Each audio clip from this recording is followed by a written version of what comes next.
जय माता दी। आइए सुनते हैं ग्यारस माता की यह कथा। एक बार एक राज्य में एक राजा रहा करता था। राजा बहुत ही बुद्धिमान और बलशाली था। राजा सदैव अपनी प्रजा का बहुत अच्छे से ध्यान रखता था। प्रजा भी अपने राजा को बहुत पसंद करती थी। राजा की दो बेटियां थी। राजा अपनी दोनों बेटियों से बहुत प्रेम करता था। राजा की छोटी बेटी देखने में बहुत सुंदर और आकर्षक थी और राजा की बड़ी बेटी छोटी बेटी के मुकाबले थोड़ा कम सुंदर थी।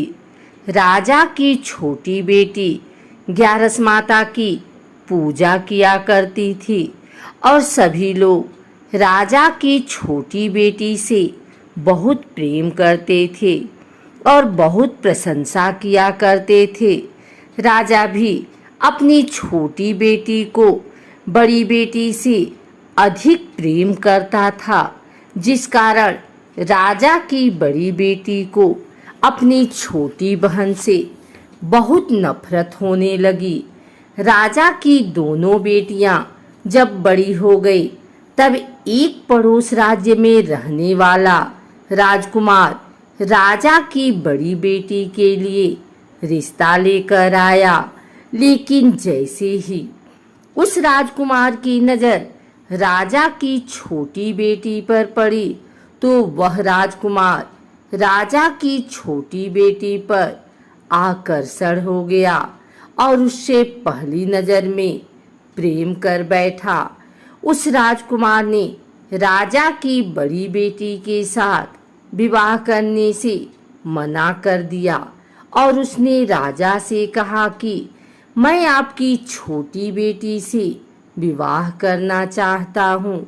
जिसके बाद राजा की बड़ी बेटी यह देखकर अपनी छोटी बहन से बहुत क्रोधित हो गई और राजा की बड़ी बेटी ने अपनी छोटी बहन को अपना सबसे बड़ा दुश्मन मान लिया।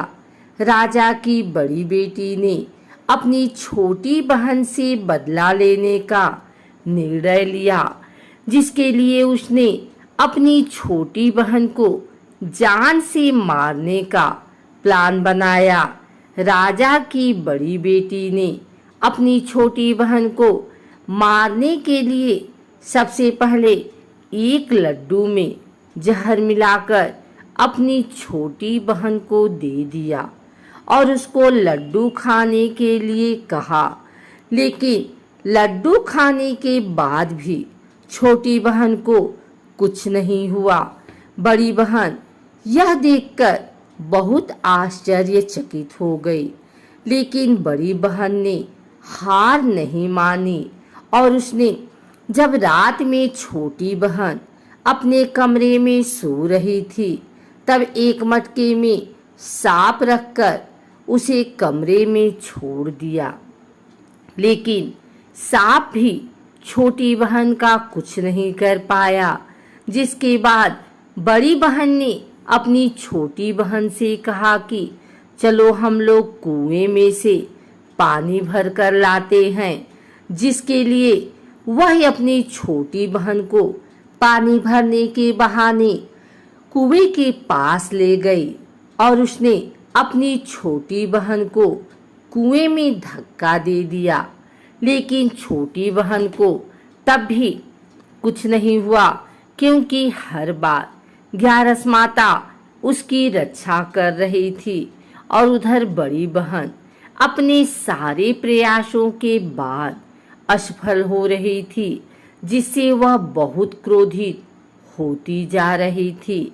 फिर उसने अपनी छोटी बहन के पास जाकर उससे खुद ही पूछा कि मेरी छोटी बहन, तुमको पता है भगवान ने सबकी मृत्यु एक निश्चित समय पर लिखी हुई है और कैसे तुम्हारी मृत्यु होगी, क्या यह तुम जानती हो?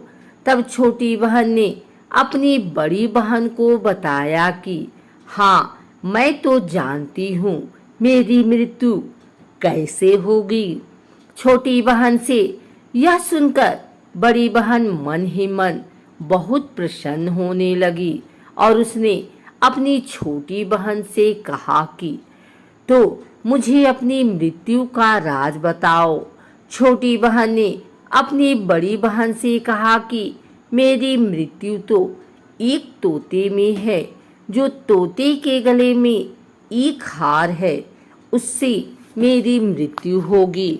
जब तक कोई भी व्यक्ति तोते को मारकर वह हार अपने गले में पहनेगा तो मैं मूर्छित हो जाऊंगी, और जैसे ही उस हार को अपने गले से उतारेगा तो मैं वापस से जीवित हो जाऊंगी।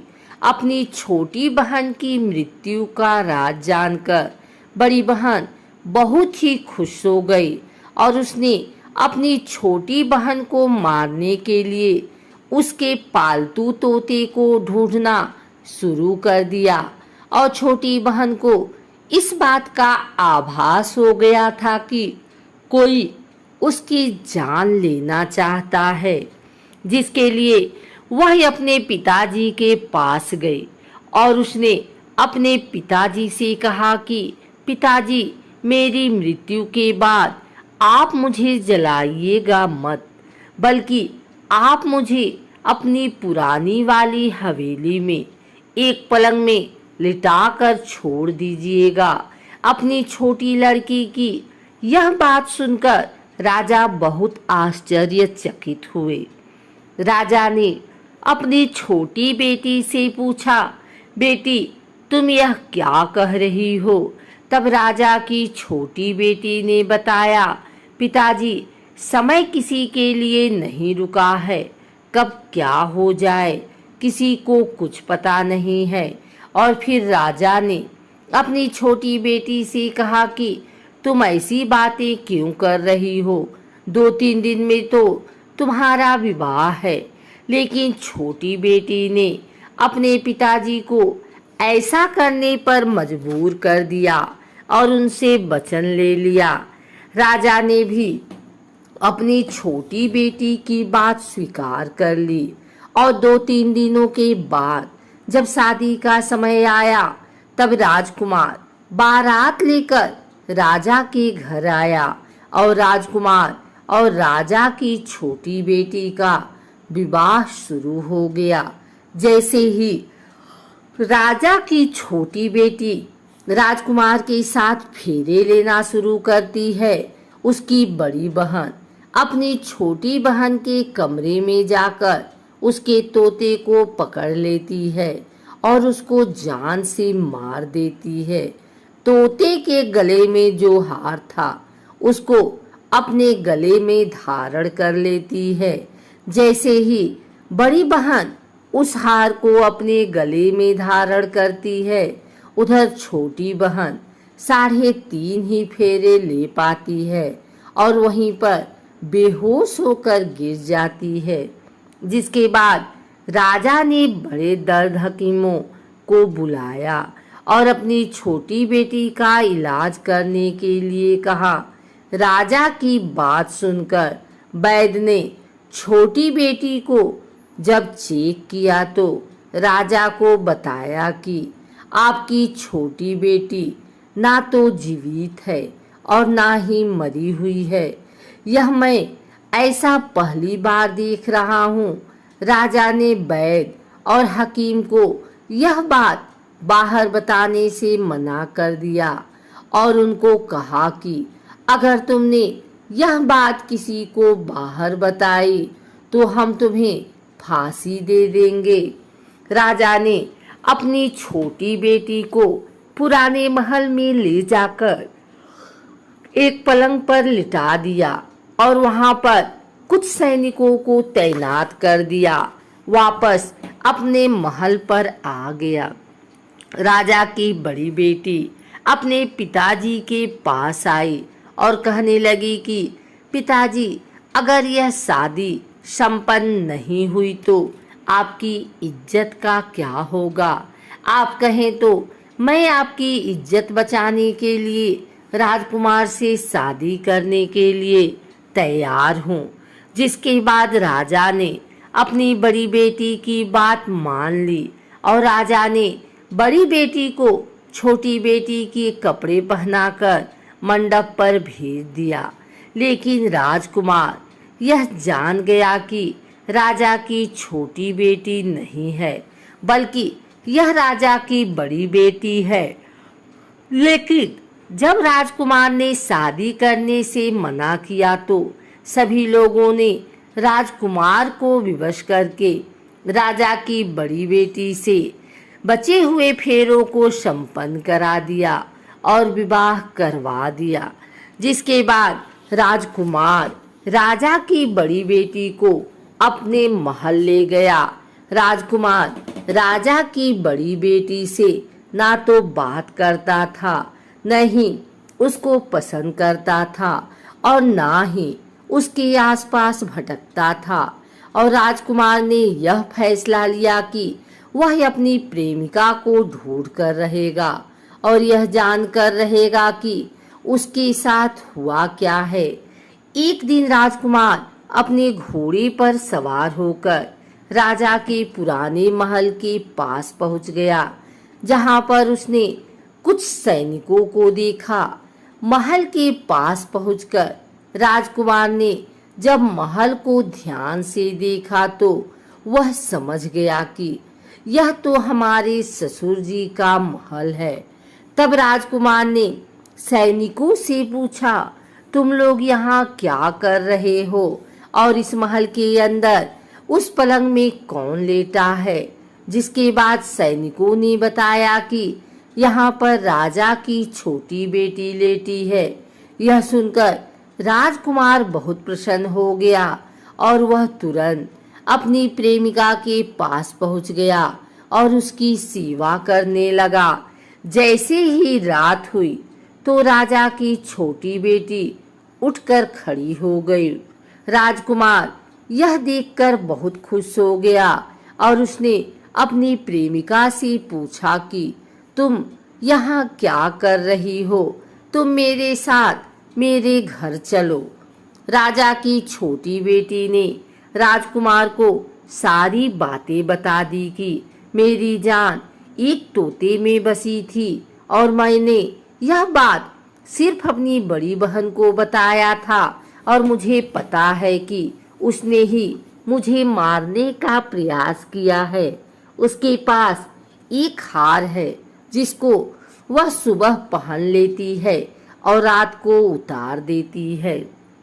जब तक वह हार को पहन ले रहती है तब तक मैं मूर्छित रहती हूँ और जैसे ही वह हार को उतार देती है तो मैं जीवित हो जाती हूँ। और जब तक मेरी बड़ी बहन के पास वह हार है तब तक मैं ऐसे ही जीवित और मूर्छित होती रहूंगी। अगर मेरी बड़ी बहन के पास जो हार वह मेरे हाथ लग जाए तो मैं हमेशा के लिए जीवित हो जाऊंगी। राजकुमार यह बात सुनकर राजा की छोटी बेटी के पास रहने का निर्णय ले लिया और उसने अपने बचे हुए सारे फेरे उस पलंग में लेटी राजकुमारी की छोटी बेटी के साथ ले लिए और अपना विवाह पूर्ण किया। वहीं पर रहने भी लगा। देखते ही देखते कुछ समय में राजा की छोटी बेटी और राजकुमार की पत्नी पेट से हो गई। एक दिन राजकुमार को किसी काम से बाहर जाना पड़ा। तब छोटी बहन के पेट में बहुत तेज से दर्द होने लगा, जिसके बाद उसने ग्यारस माता का आवाहन किया। जिसके बाद वहां पर ग्यारस माता प्रकट हुई और उन्होंने अपने भक्त के दर्द को दूर किया और एक पुत्र की प्राप्त करवाई। और वहीं पर अचानक से राजकुमार भी आ गया। राजकुमार ने ग्यारस माता को देखा तो वह आश्चर्यचकित हो गया और उसने तुरंत माता को प्रणाम किया और ग्यारस माता ने राजकुमार से कहा कि जब तुम्हारा 5 वर्ष का बेटा हो जाए तो तुम अपनी पत्नी का हार लाकर इसके गले में डाल देना। और देखते ही देखते राजकुमार और राजा की छोटी बेटी का पुत्र 5 वर्ष का हो गया। राजकुमार अपने बेटे से कहता है कि बेटा, मैं कुछ काम से बाहर जा रहा हूँ, तुम अपनी माता का ध्यान रखना। और वहाँ से चला जाता है। राजा को बाहर निकलता देख बड़ी बहन के सैनिक देख लेते हैं और बड़ी बहन को जाकर सारी बातें बता देते हैं। जिसके बाद बड़ी बहन अपनी छोटी बहन के पुत्र को वहाँ से उठवा लेती है और उसको मरवा देती है। छोटी बेटी के पुत्र के 2 टुकड़े करवा देती है। पहला टुकड़ा चक्की के पास छुपा देती है और दूसरा टुकड़ा अपनी पलंग के नीचे रख लेती है। अब 11 माता भिखारी का रूप लेकर आती हैं। एक भिखारी का रूप रखकर बड़ी बहन के पास चली जाती हैं। जिसके बाद वहां पर भिक्षा मांगने लगती हैं। बड़ी बहन अपने नौकरों से कहती है कि जाकर भिक्षा दे दो, लेकिन जैसे ही नौकर 11 माता को भिक्षा देने के लिए आते हैं तो माता उन्हें मना कर देती हैं और कहती हैं कि मैं तुम्हारी महारानी से ही भिक्षा लूंगी। जिसके बाद बड़ी बहन स्वयं ही भिक्षा देने के लिए माता के पास आती है। तब माता एक बिल्ली का रूप लेकर उसके कमरे में चली जाती हैं और वहां पर छोटी बेटी के पुत्र को कोई 2 टुकड़े को आपस में जोड़ देती हैं और उसे जीवित कर देती हैं। उसे वहां से ले जाती हैं। राजकुमार अपने बेटे को लेकर अपनी पत्नी के पास जाता है और उसे कहता है कि तुम इसका ध्यान रखना। अगर तुम इस बच्चे का अच्छे से ध्यान रखोगी तो मैं तुमसे बात करूंगा। एक दिन राजकुमार अपने बच्चे से कहता है कि तुम मम्मी से उनके गले का हार मांग लो। जिसके बाद राजकुमार का लड़का अपनी माँ के पास जाता है और कहता है कि माँ, मुझे तुम्हारा हार चाहिए जो तुमने गले में पहन रखा है। यह सुनकर पहले तो बड़ी बहन बहुत क्रोधित होती है, पर उसको यह याद आता है कि राजकुमार ने कहा था कि अगर मैं इस बच्चे का ध्यान अच्छे से रखूंगी तो वह मुझसे बात करेंगे। जिसके कारण वह हर बच्चे को देखती है और उसे संभालती है।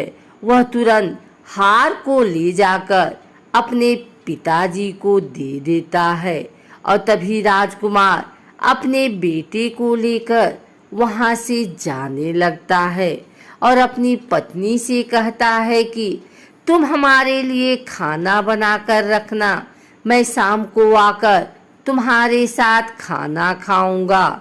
और वह अपने बेटे को लेकर वहां से चला जाता है। जिसके बाद वह राजा के पास जाता है और उनको सारी बातें बता देता है। राजा अपनी बड़ी बेटी की यह करतूत सुनकर बहुत क्रोधित होते हैं और अपनी परवरिश पर ही दोष देने लगते हैं और राजकुमार को अपनी छोटी बेटी के साथ रहने के लिए आदेश देते हैं।